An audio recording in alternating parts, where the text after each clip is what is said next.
Hey guys, just lots of posts about sunroofs. Just wanted to give you guys a little what I learned about these sunroofs on these things. It's they're gonna leak and all this and that, but there's ways to fix it. It's not just the drains, and there's all kinds of things. But they're really easy to work on. You need like three different tools: Torx head, it's a Torx T25, Phillips screwdriver, and an 8mm ratchet.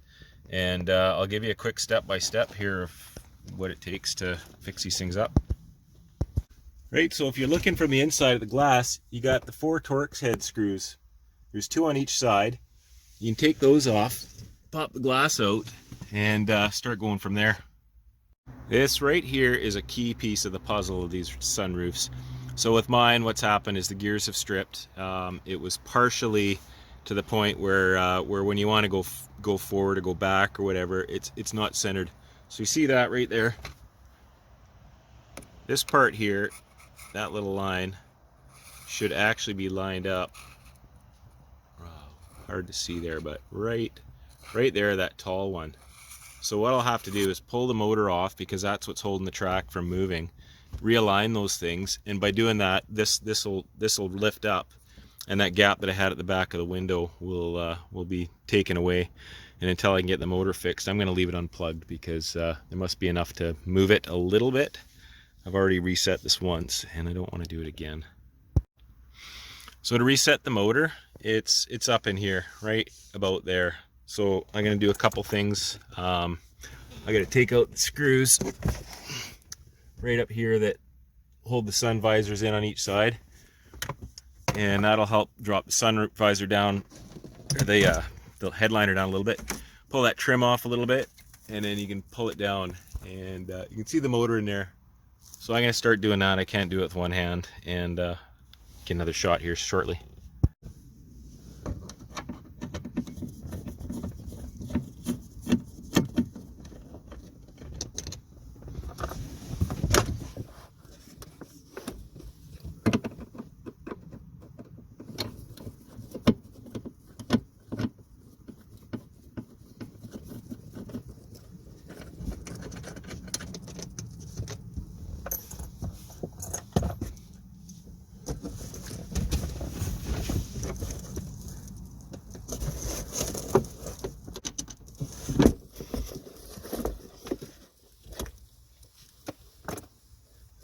All right, got the motor out here.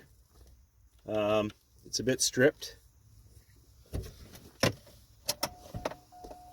So the motors in these things, they're indexed. They got kind of three detent positions. So that's all the way forward, and that would be the position that has the sunroof just tilted up a little bit at the back. Hold it down once. Sorry, you hold it till it stops. That'll be the closed position there. You hold it back again one more time.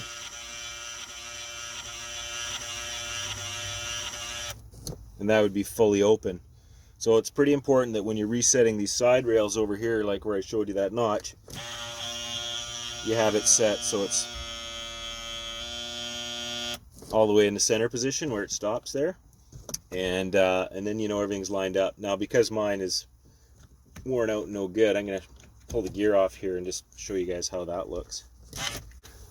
So chances are, if your sunroof is kind of making grindy noises and stuff, you can kind of see how that's concave there. There's a worm gear that turns this, and these gears are pretty worn out.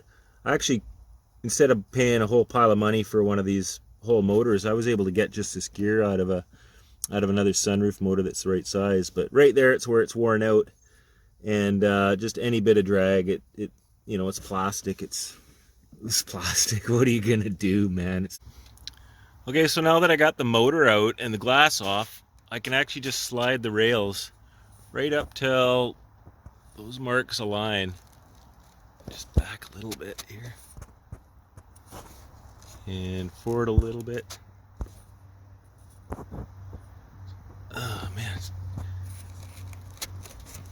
Okay, so that's pretty much bang on there. And I'm going to do the other side. These are both independent of each other. There we go. Hard to see with a light coming in that way, but now they're both aligned. Now if my motor wasn't total crap and have stripped gears, I'd put it back in now, and it would be indexed at the one spot where it stops. But since that motor's no good and I got to go find a plastic gear for it, I'm going to leave it out and go scour the wreckers and see if I can find something with a sunroof with the same gear. And if I do, I will report back on how to fix your sunroof motor without spending a frickin' fortune if you can get that gear for $5. So this is what I put around the gasket on my thing. It's called Snow Guard, but it used to be called Snow Seal. It's like for waterproofing my boots, actually. I'll show you. It's just kind of like a waxy grease. Put a little bit on my finger there, and yeah, just line it up here, just like a little bit around the edge there. You don't need much, just enough to, you know, keep it soft. It repels the water. Okay, I got the glass sitting back in the tracks now. They're centered. You can kind of see the roof's a lot better than it was. The sunroof's better than it was. I don't have that big dip I had at the top at the start, but it's down a little bit, right? You can see that. And that's going to catch water and seep and get down into your drains eventually, and make it rain on your headliner. So I'm going to push that up just a little bit, and you can see that now. That seal is right up to the edge. It's got the grease on it that's going to help waterproof it. And the same thing up here at the front. It's just a little bit low, right? You don't want to be too high either, but you want to make sure that it's not below the roof, because then, you know, you basically got a puddle. The water's going to sit there and sit there and sit there. You want it to run off. So if it's up a little bit, it'll give it somewhere else to go. So now that I got it all lined up around the edges, I'm going to go back in here. I got my screws. They're snug, but they're not tight yet. But now I can tighten it back down because it's all aligned.